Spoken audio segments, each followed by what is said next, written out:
This lecture on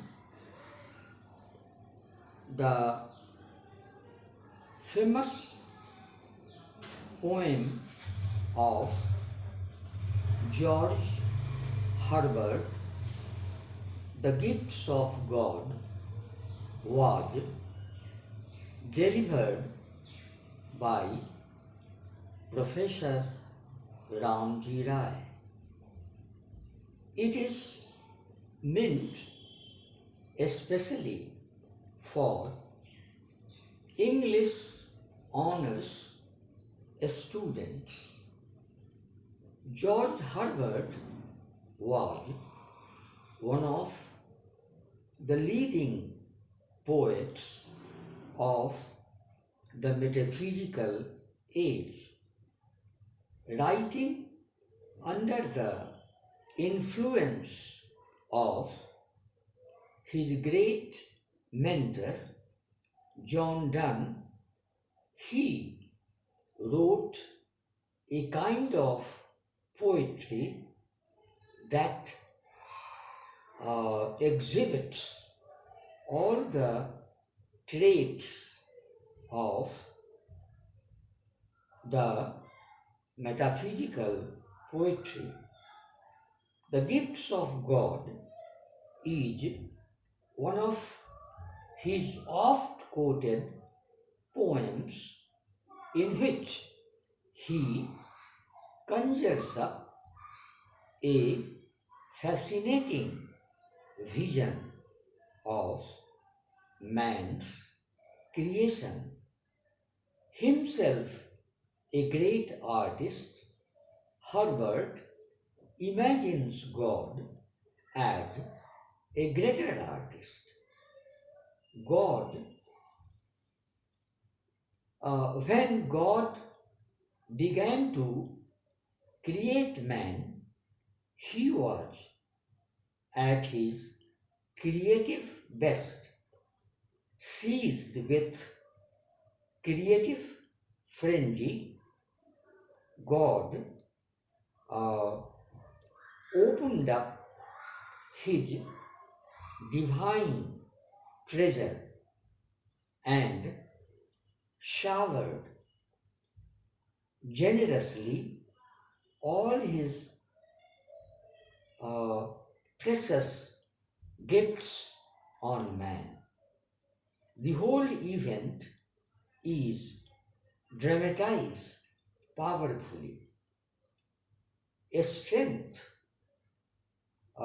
first made a way, then beauty flowed, then wisdom, honor, pleasure. Thus, all the scattered reaches of the world merged into a compact whole, and man emerged as the supreme manifestation of divine artistry. The second stanza registers a change of mood when God surveys his treasure. He finds, much to his amazement, that he had almost emptied his stock. Only rest at the bottom lay, puts him in a dire dilemma. The third stanza reveals the brooding self of God. God is in two minds. For if I should, said he, bestow this jewel also on my creature, he would adore my gifts instead of me.